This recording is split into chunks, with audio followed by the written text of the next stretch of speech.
நீங்கள் கேட்டுக்கொண்டிருப்பது இலங்கை ஒலிபரப்பு கூட்டுத்தாபன தமிழ்ச்சேவை வழங்கும் விடியும் வேளை சிறப்பு நிகழ்ச்சியினுடைய அடுத்த அம்சமாக இன்றைய தினம் நாங்கள் விசேட அதிதியினை சந்திக்கிறோம். இன்றைய தினம் நாங்கள் குறிப்பாக கொழும்பு ராஜகிரிய கமத்தொழில் அமைச்சினுடைய காலநிலைக்கு சீரமைவான நீர்ப்பாசன விவசாய திட்ட முகாமைத்துவ பிரிவில் பணியாற்றுகின்ற சமூக பாதுகாப்பு மற்றும் பால்நிலை அபிவிருத்தி உத்தியோகத்தர் செல்வி ஷர்மிளா சண்முகநாதன் எங்களுடன் இணைந்து கொள்கிறார்.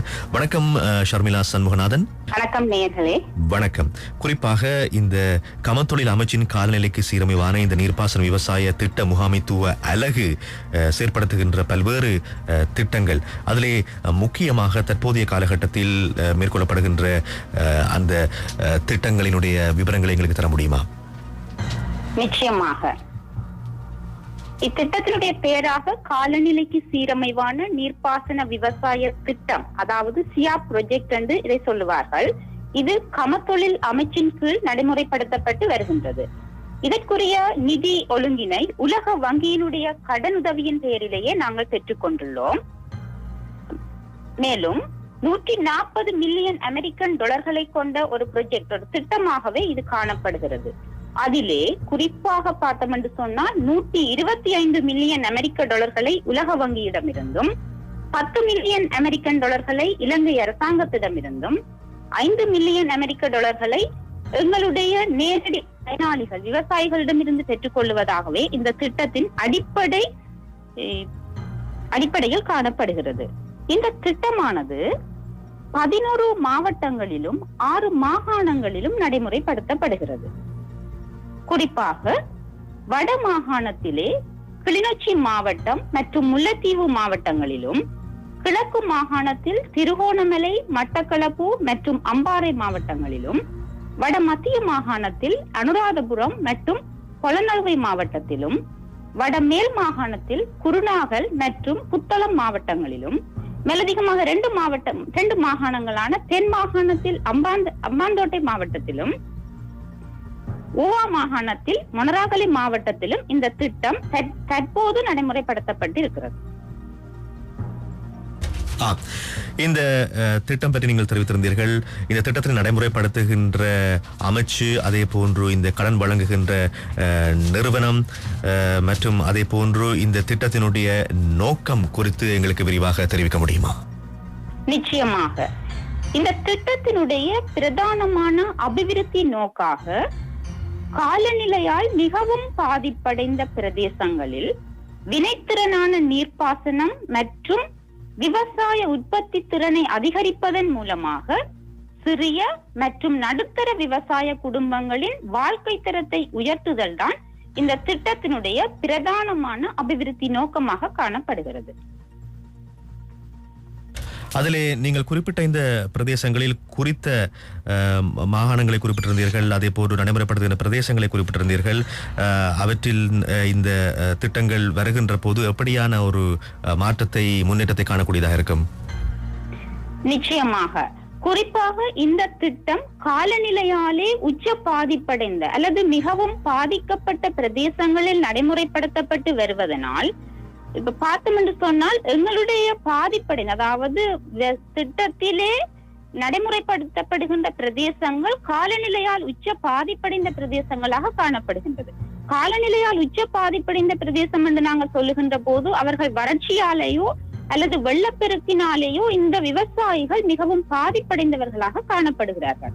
நாங்கள் விவசாயம் என்று சொல்லுகின்ற போது அங்கு நீர்ப்பாசனம் என்பது மிக முக்கியமான ஒன்றாக காணப்படுகிறது.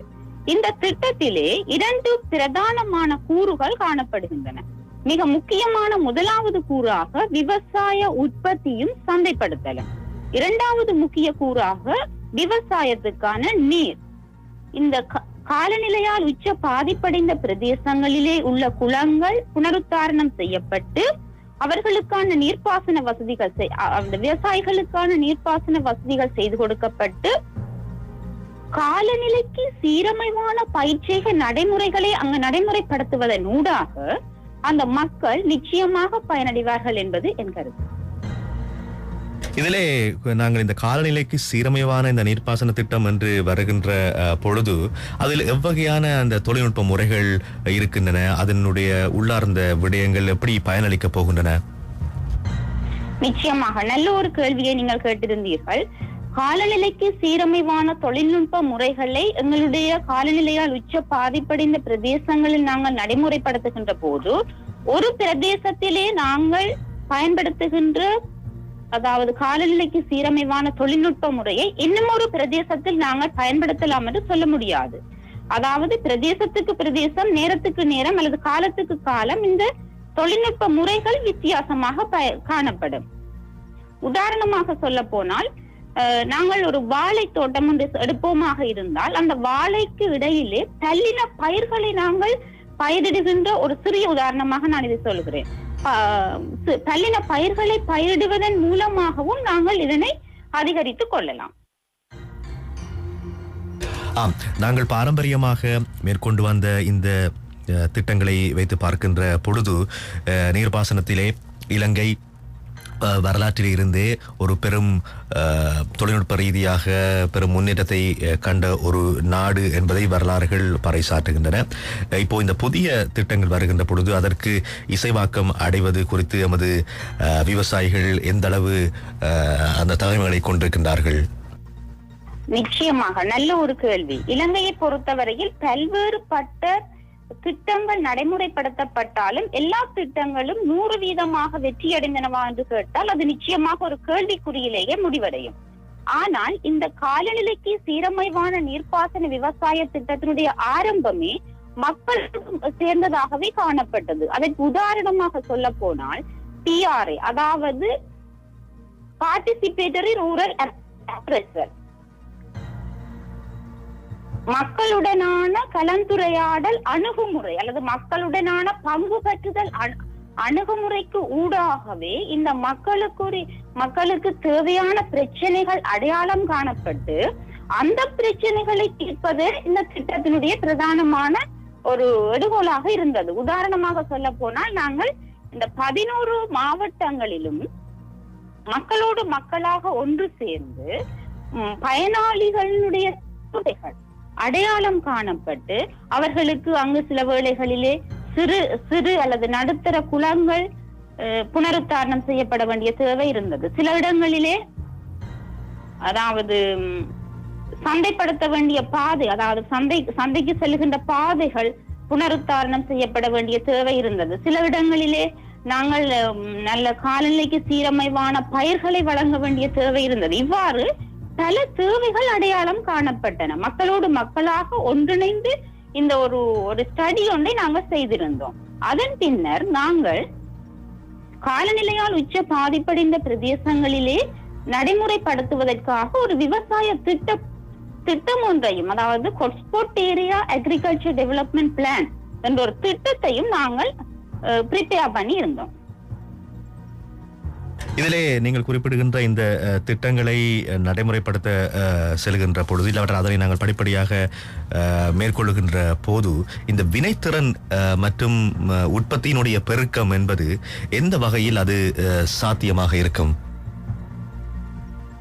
நிச்சயமாக அதாவது உற்பத்தியினுடைய வினைத்திறன் அல்லது பெருக்கம் என்று நாங்கள் சொல்லுகின்ற போது நிச்சயமாக அது வினைத்திறனாக இருக்கிறது. ஏனென்று சொன்னால் இந்த காலத்தில், அதாவது கோவிட் காலத்தில், சிறு உதாரணத்துக்கு சொல்லுகின்றேன், நாங்கள் ஒரு விவசாய புரோகிராம், அதாவது சிறு போக பயிற்சிய புரோகிராம் ஒன்றை நாங்கள் நடைமுறைப்படுத்தி இருந்தோம். அதில் பார்த்தோம் என்று சொன்னால் உண்மையில் விவசாயிகள் மாத்திரமில்லாமல் விவசாயிகள் அல்லாதோரும் அந்த பயிற்சியினை நடைமுறைப்படுத்தி இருந்தார்கள். அதாவது நாங்கள் அவர்களுக்கு 100% இதுவரைக்கும் நாங்கள் 100% அவர்களுக்கு இலவசமாகவே பயிர்களையும் விதைகளையும் அதற்கு தேவையான உபகரணங்களையும் விவசாய நடைமுறைகளுக்கு தேவையான உபகரணங்களையும் வழங்கி இருந்தோம். உதாரணத்துக்கு சொல்ல போனா கிளிநொச்சி, முல்லைத்தீவு, அனுராதபுரம் இந்த மாவட்டங்களிலே, இது மாத்திரமில்லாமல் ஏனைய மாவட்டங்களிலும் மக்கள் கூறியிருந்தார்கள், இந்த கோவிட் காலத்தில் தங்களால் வெளியே செல்ல முடியாமல் இருந்த காலத்திலே இந்த பயிர்கள் மற்றும் விதை உற்பத்திகளை பயன்படுத்தி தாங்கள் கச்சான் மற்றும் சோளன் முதலான பயிர்கள், வெங்காயம் முதலான பயிர்களை தாங்கள் பயிரிட்டதாகவும், இதன் போது கடந்த வருடத்தை விடவும் இவ்வருடத்தில் தாங்கள் அதிகளவான விளைச்சலை பெற்றதாகவும் மக்கள் தங்களுடைய கருத்தை பதிவு செய்திருந்தமை இங்கு குறிப்பிடத்தக்கது. நீங்கள் அந்த கருத்துக்களை தெரிவிக்கின்ற போது ஒரு திட்ட மாற்றத்துக்கு மக்களை உள்ளிருக்கின்ற பொழுது, இல்லாவிட்டால் விவசாயிகளாக இருக்கட்டும், அவர்களை உள்ளிருக்கின்ற பொழுது அதனை பழகுவதற்கு, இல்லாவிட்டால் அதனை அந்த முறைக்கு மாறுவதற்கு சற்று காலம் நேரம் என்பது எடுக்கும். இந்த உங்களுடைய பதிவுகளை பார்க்கின்ற பொழுது அவர்கள், இந்த விவசாயிகள் இதனை எந்த அளவுக்கு ஏற்றுக்கொண்டிருக்கிறார்கள் என்பதை எங்களுக்கு தெரிவிக்க முடியுமா? நிச்சயமாக நல்ல ஒரு கேள்வி. முக்கியமாக இலங்கை ஒரு விவசாய நாடு என்ற வகையிலே இதனை பழகுவதற்கோ இதை ஏற்றுக்கொள்வதற்கோ மக்களுக்கு அதிகளவான காலம் எடுக்காது. ஆனாலும் காலநிலைக்கு சீரமைவான விவசாய நடைமுறைகளை பின்பற்றுகின்ற போதுதான் அவர்களுக்கு சிறிதளவான நேரம் அங்கு தேவைப்படுகிறது. இருந்தாலும் மக்கள் பாரம்பரியமாகவே காலநிலைக்கு சீரமைவான நடைமுறைகளை அவர்கள் பயன்படுத்தி கொண்டுதான் இருக்கிறார்கள். பயன்படுத்தவில்லை என்று எங்களால் சொல்ல முடியாது. இருந்தாலும் அந்த பயன்படுத்துகின்ற தன்மை அதாவது எண்ணிக்கை அடிப்படையில் பார்க்கின்ற போது சற்று குறைவாகத்தான் காணப்படுகிறது. அதற்கு பல்வேறுபட்ட காரணிகளாக இருந்த போதிலும் அதன் காரணத்தால் தான் எங்களுடைய திட்டம் அவர்களுக்கு சில உதவிகளை செய்கிறது. மானிய அடிப்படையிலே விதைகளை வழங்குதல் மற்றும் விவசாய உபகரணங்களை வழங்குதல் முதலானவற்றை கொடுத்து அவர்களை இன்னும் ஊக்கப்படுத்துவதாக இந்த திட்டம் அமைந்துள்ளது.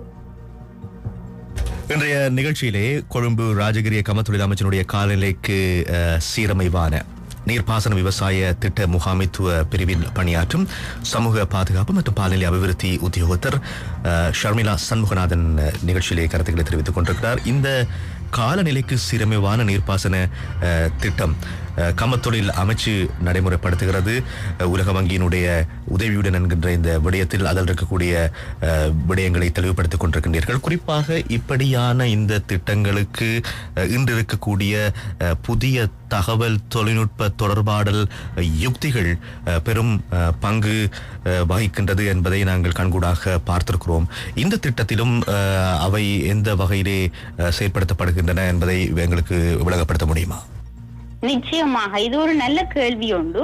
இந்த திட்டத்தில், இது ஒரு காலநிலைக்கு சீரமைவான நீர்ப்பாசன விவசாய திட்டத்திலே புதிய தொழில்நுட்ப முறைகளை நாங்கள் பயன்படுத்துகிறோம். அதாவது தொடர்பாடல் தொழில்நுட்ப முறையாக இருக்கலாம், எதுவாக இருந்தாலும் புதிய முறைகள் சிலவற்றை நாங்கள் பயன்படுத்துகின்றோம். உதாரணமாக சொல்ல போனால் கொத்தணி விவசாய கிராமங்களை நாங்கள் அமைக்கின்றோம். உதாரணமாக நிலக்கடலை கிராமம் அல்லது சோழன் உற்பத்தி கிராமங்கள், இவ்வாறு கொத்தணி கிராமங்களை நாங்கள் பயிற்சிகை மூலமாக அடையாளம் காணப்பட்டு அந்த கிராமத்திலே உள்ள விவசாயிகள் சந்தைப்படுத்தலுடன் இணைக்கப்படுகிறார்கள். அவர்கள் என்ன பயிற்சியினை செய்தார்கள், எந்த இடத்தில் செய்தார்கள், தற்போது எவ்வளவு பயிர்கள், அதாவது சோழன் என்று சொன்னால் இத்தனை கிலோ அவை கிடைக்கக்கூடியதாக இருக்கிறது, இத்தனை எவ்வளவு காலத்தில் கிடைக்கக்கூடியதாக இருக்கிறது. இப்படியான அடிப்படையான தகவல்கள் ஒரு மொபைல் ஆப்பிலே பதிவேற்றம் செய்யப்படும். இந்த ஆப்பிலூடாக சந்தைப்படுத்தல், அதாவது முகவர்களாக இருக்கலாம் அல்லது ஏனைய சந்தைப்படுத்தல்காரர்கள் நேரடியாகவே பயனாளிகளோடு தொடர்பு கொண்டு இதனை கொள்வனவு செய்யக்கூடியதாக இருக்கின்றது. இதன் மூலமாக இடைத்தரகர்களினால் ஏற்படுகின்ற அதாவது இடைத்தரகர் மூலம் ஏற்படுகின்ற அந்த கரப்ஷன்ஸ் அல்லது வீணான செலவுகளையோ நாங்கள் குறைத்துக் கொள்ளக்கூடியதாக இருக்கும். நேரடியாகவே பயனாளிகள் முற்றுமுழுதாக பயனடையக்கூடியதாக இருக்கிறது. இதற்காக விவசாய திணைக்களங்களும் பல மொபைல் ஆப்ஸை செய்திருக்கின்றார்கள். இந்த திட்டமும் இதற்காக பல ஆப்ஸ்களை செய்து கொண்டு இருக்கின்றது என்பதை சொல்ல விரும்புகிறேன். சாதாரணமாக ஒரு விவசாயியோ இல்லாவிட்டால் நீங்கள் குறிப்பிடுகின்ற இந்த திட்டத்திற்கு அமைவான பயனாளிகள் இந்த தொழில்நுட்ப ரீதியான விடயங்களை பின்பற்றுகின்ற பொழுது ஏற்கனவே அவர்கள் செய்த பாரம்பரிய முறையிலும் பார்க்க எப்படியான அதிக நன்மையினை அவர்கள் பெறக்கூடியதாக இருக்கும்? இந்த வகையிலே சொல்ல போனால் அவர்களுடைய பாரம்பரிய முறையிலிருந்து எங்களுடைய இது எப்படி வித்தியாசப்படுகிறது என்று சொன்னால், இது காலநிலைக்கு சீரமைவான நீர்ப்பாசன விவசாய திட்டத்திலே நாங்கள் அந்த பிரதேசத்துக்கு பொருத்தமான பயிற்சிகை முறைகளைத்தான் அறிமுகம் செய்கின்றோம். சில இடங்களில் பார்த்தால் காலநிலைக்கு பொருத்தம் இல்லாத பயிர்கள் நடைமுறைப்படுத்தப்பட்டு பயிற்சிகை செய்யப்பட்டு இருக்கின்றதை அவதானிக்க கூடியதாக இருந்தது. நான் சொன்னது போல எங்களுடைய PRA, அதாவது மக்களுடனான பங்கு பெற்றுதல் அவதானத்தின் பங்கு பெற்றுதல் செயற்றிட்டத்தின் மூலமாக நாங்கள் இதனை அடையாளம் கண்டு கொண்டிருந்தோம். இதனால் அக்ரிகல்ச்சர் இன்ஸ்ட்ரக்டர், அதாவது விவசாய போதனாசிரியர்கள் மற்றும் நமது திட்டத்தினுடைய அலுவலர்களினுடைய ஆலோசனைகளின் பிரகாரம் இந்த கால பகுதியில் அல்லது இந்த பிரதேசத்தில் இந்த மாதிரியான பயிற்சியினை நீங்கள் பயிரிடுவதன் மூலமாக இப்படியான விளைச்சல்களை பெற்றுக்கொள்ள முடியும் முதலான தகவல்கள் அல்லது ஆலோசனைகளை இந்த திட்டம் அவர்களுக்கு போதுமான அளவிலே வழங்கி கொண்டிருக்கின்றது. எதிர்காலத்திலும் இது சம்பந்தமான ஆலோசனைகள், பயிற்சி வகுப்புகளும் வழங்கப்படும். உலகளாவிய ரீதியிலே இப்படியான முறைகளினால் நன்மைகளை பெறுகின்ற அந்த வினைத்திறனான செயற்பாடுகள் பற்றிய கற்கை எப்படி இருக்கிறது? உலகளாவிய ரீதியிலே இந்த மாதிரியான செயற்பாடுகள் என்று சொல்லுகின்ற போது இந்த திட்டமானது இந்தியா முதலான நாடுகளிலே அறிமுகப்படுத்தப்பட்டாலும் உங்களுக்கு தெரியும், அவர்கள் தொழில்நுட்ப ரீதியிலே மிகவும் வளர்ச்சியடைந்த ஒரு நாடாக இருக்கின்றது. இருந்தாலும் இலங்கை போன்ற நாடுகளிலே இது முதன்முறையிலேயே இந்த திட்டம், அதாவது காலநிலைக்கு சீரமைவான நீர்ப்பாசன விவசாய திட்டம் என்றது முதன்முறையாக இந்த இலங்கை போன்ற நாடுகளிலே அறிமுகப்படுத்தப்படுகிறது. விவசாய திட்டங்கள் பல இலங்கையில் அறிமுகப்படுத்தப்பட்டாலும் இந்த திட்டம் ஏனைய திட்டங்களில் இருந்து வேறுபட்ட ஒன்றாகவே காணப்படுகிறது. ஏனென்று சொன்னால் இது தனிய விவசாயிகளை மாத்திரமே குறிக்கோளாக இல்லாமல் விவசாயிகள் எல்லாதோரும் இதிலே பயனடைவார்கள். குறிப்பாக இளைஞர்கள். இப்ப பார்த்தோம் என்று சொன்னால் விவசாயத்திலே இளைஞர்கள், யுவதிகளினுடைய பங்கு பெற்றுதல் என்பது மிக மிக அரிதாக அல்லது குறைவாகி கொண்டிருக்கிற தன்மை காணப்படுகிறது. புதிய தொழில்நுட்பங்கள், சந்தைப்படுத்தல் முறைமைகள் மற்றும் விவசாயத்துக்கு தேவையான உட்கட்டமைப்பு வசதிகளை செய்து கொடுப்பதன் மூலமாக மக்கள் அல்லது விவசாயிகள் இன்னும் விவசாயத்திலே ஈடுபடுகின்ற தன்மையினை அல்லது செயலை அதிகரிப்பதாகவும், விவசாயம் செய்யாதவர்கள் ஒரு பகுதி நேரமாகவாவது விவசாயத்தில் செய்ய வேண்டும் என்பதை அவர்களுக்கு உதவுவதாகவும் இந்த திட்டம் அமைகின்றது. அதே போன்று இந்த திட்டங்களை பற்றி நாங்கள் பேசுகின்ற பொழுது சூழலுக்கு மாசை ஏற்படுத்தாத, அதே போன்று எதிர்கால சந்ததியினருக்கும் வளங்களை இட்டுச் செல்லக்கூடிய வகையிலான முறைகள் இன்று பின்பற்றப்படுகின்றன. எனவே இது பற்றி என்ன விடயங்களை தெரிவிக்கக்கூடியதாக இருக்கும் இந்த திட்டம் தொடர்பாக? நிச்சயமாக எந்த ஒரு திட்டத்தை நாங்கள் பார்த்தாலும் சுற்றுச்சூழலுக்கு பாதிப்பு ஏற்படாத வகையிலே செய்ய வேண்டும் என்று சொன்னாலும் அது நடைமுறைப்படுத்தப்படுகின்றதா என்பது மிகவும் கேள்விக்குறியான ஒரு விஷயமாகவே காணப்படும். எந்த ஒரு திட்டத்தையும் இந்த திட்டத்தை பொறுத்தவரையில் எந்த ஒரு செயற்பாடுகளையும் அல்லது உப திட்டங்களையும் நாங்கள் செய்கின்ற போது நாங்கள் என்வாயன்மெண்டல், அதாவது சுற்றுச்சூழல் ஸ்டடி ஒன்றை, ஒரு கட்டுரையை நாங்கள் செய்வோம். அல்லது சமூக ஸ்டடி ஒன்றையும் நாங்கள் செய்வோம். ஸ்கிரீனிங் மற்றும் என்வாயன்மெண்டல் ஸ்கிரீனிங் என்று சொல்லுவோம். அது செய்ததன் பிற்பாடுதான் நாங்கள் அந்த திட்டத்தை அல்லது உப திட்டத்தை அந்தந்த பிரதேசங்களிலே அமல்படுத்துவோம். அவ்வாறு சிறு உதாரணத்துக்கு நான் சொல்ல வேண்டுமாக இருந்தால், ஒரு பிரதேசத்திலே நாங்கள் ஒரு குளம் ஒன்றை புனரமைக்க போகின்றோம் என்று சொன்னால், அந்த குளங்களை ஆண்டிய பிரதேசங்களிலே சில வேளைகளில் மரங்கள் ஏதாவது நிற்கலாம். அதை சில வேளைகளில் எங்களால் வெட்ட வேண்டும் என்கின்ற சந்தர்ப்பங்கள் வருகின்ற போது வெட்டுவதற்கு பதிலாக ஒரு மரத்தை நாங்கள் வெட்டுவோமாக இருந்தால் 10 மரங்களை நாட்டிய பின்னர் தான் அந்த மரத்தை நாங்கள் வெட்ட வேணும். அல்லது அந்த மரத்தை வெட்டாமல் எவ்வாறு எங்களுடைய டிசைனை நாங்கள் செய்யலாம், அந்த டேங்கை எவ்வாறு, அதாவது குளத்தை நாங்கள் எவ்வாறு புனரமைப்பு செய்யலாம் என்பது பற்றி அங்கு செய்யப்படும். ஆனால் எந்த ஒரு திட்டத்தை, அதாவது உப திட்டத்தையும் நாங்கள் அமுல்படுத்துகின்ற போது அங்கு சுற்றுச்சூழல் கற்கை என்பது கட்டாயமாக நாங்கள் செய்கின்றோம். இந்த திட்டத்திலே நீங்கள் ஏற்கனவே சொன்னது போன்று வினைத்திறனான, அதே போன்று உற்பத்தியினை அதிகரிக்க கூடிய வகையிலான விடயமாக இது இருக்கிறது என்று சொல்லி, அந்த அடிப்படையில் பார்க்கின்ற பொழுது குறைந்த வளங்களை பயன்படுத்தி கூடிய உற்பத்தியினை பெறுகின்ற வகையிலே இவ்வகையான திட்டங்கள் இருப்பதை நாங்கள் கண்கூடாக காணக்கூடியதாக இருக்கிறது. இந்த குறைந்த வளங்களிலிருந்து வினைத்திறனான கூடிய உற்பத்தியினை பெறுவது என்பது எந்த வகையிலே என்று எங்களுக்கு விவரிக்க முடியுமா? நிச்சயமாக உதாரணத்துக்கு நான் இதை சொல்லுகின்றேன். இப்ப எங்களுடைய வீடுகளிலே, அதாவது விவசாய குடும்பங்களில் எந்த குடும்பங்களாக இருந்தாலும் கழிவுகள், வீட்டு கழிவுகள் என்பது அங்கு கிடைக்கும். அது உக்கிய பொருட்கள், உக்காத பொருட்கள் என்று வீட்டு கழிவுகள் கிடைக்கின்ற போது அதனை நாங்கள் ஒரு கூட்டு பசலையாக அதை பயன்படுத்தி அதை நாங்கள் விவசாயத்துக்கு பயன்படுத்தலாம். இதன் மூலமாக நாங்கள் கெமிக்கல்ஸை பாவிக்கிற தன்மையினை குறைக்கலாம். இது ஒரு வகையில் சுற்றுச்சூழலுக்கு பாதுகாப்பானதாகவும், அதாவது சுற்றுச்சூழல் அதாவது என்வாயன்மெண்டல் ஃப்ரெண்ட்லியாகவும் இருக்கின்ற அதே வேளையிலே நாங்கள் இப்ப பார்த்தோம்னு சொன்னா கெமிக்கல் பசலைகளுக்கு செலவு செய்கின்ற தொகையானது மிகவும் அதிக அளவில் காணப்படுகிறது. அத்தோடு அந்த பசலைகளை பாவித்து நாங்கள் ஒரு விவசாய உற்பத்தியை எடுக்கின்ற போது அது ஆரோக்கியமான ஒரு உற்பத்தி பொருளாக இருக்குமா என்பது நிச்சயமாக அங்கு ஒரு கேள்விக்குறி.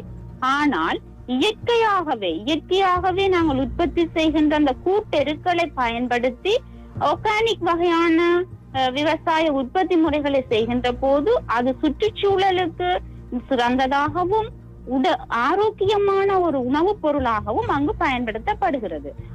அது மாத்திரமில்லாமல் இந்த வீடுகளிலே உள்ள இப்ப பொச்சு இருக்குதானே, தென்னம்பிள்ளை, இந்த பொச்சு அதுகளை பயன்படுத்தி நாங்கள் ஒரு கூட்டெருகளுக்கு பயன்படுத்துகின்ற இப்படியான சில தொழில் முறைகள் காணப்படுகின்றது. இந்த முறைகளை எங்களுடைய விவசாயிகளுக்கு நாங்கள் 3 நாட்கள் அல்லது 2 நாட்கள் அல்லது 5 நாட்கள் வகுப்புகளின் மூலமாக அவர்களுக்கு கற்பிக்கப்படுவது வகுப்பறையில் அது கற்பிக்கப்பட மாட்டாது. அது அவர்களுடைய ஃபீல்டில், அவர்களுடைய வயல் நிலங்கள் அல்லது அவர்களுடைய விவசாய நிலங்களிலே செயல்முறை ரீதியாக செய்து காட்டி அது கற்பிக்கப்படும். அந்த வகையிலே பயனாளிகள் என்று பார்க்கின்ற போது உங்களுடைய ஒரு இலக்கு ஒன்று இருக்கும், இவ்வளவு காலகட்டத்தில் இப்படியான ஒரு இலக்கை நோக்கி பயணிக்கலாம் என்று எப்படியான எதிர்பார்ப்பு இலக்கு நிர்ணயிக்கப்பட்டிருக்கிறது இந்த திட்டத்தினூடாக? நிச்சயமாக எங்களுடைய திட்டத்திலே இது ஒரு 6 வருட திட்டம். 2018ஆம் ஆண்டின் இறுதி பகுதியில் இது ஆரம்பமானாலும் எல்லா எழுத்து மூலமான வேலைகள் 2018ஆம் ஆண்டிலே நிறைவடைந்து விட்டது.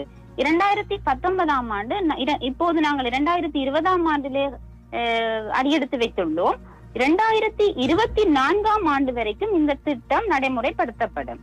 இந்த திட்டத்திலே மொத்தமாக குறைந்தபட்சம் நாங்கள் எதிர்பார்க்கின்ற எங்களுடைய நேரடி பயனாளிகளாக கிட்டத்தட்ட 47,000 விவசாயிகள் பயனடைவார்கள் என்று எதிர்பார்க்கப்படுகிறது.